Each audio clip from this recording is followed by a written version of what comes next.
We are at the Church of the Nativity. It's April 2018. They already finished to renovate the roof and the mosaics wall from 12th century. But they're still renovating some part of the church. Here they are renovating some of the columns that they didn't do that until now. You can see figures of holy persons on the columns, 12th century, as well as the mosaic wall. And there's a rumor that they are actually checking part of the the floor of the church. Then maybe in the future we'll see more of it. And I'm gonna try to take some videos of it, but it's not so easy.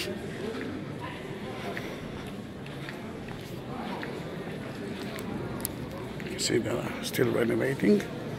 Let me see if you can see something from here.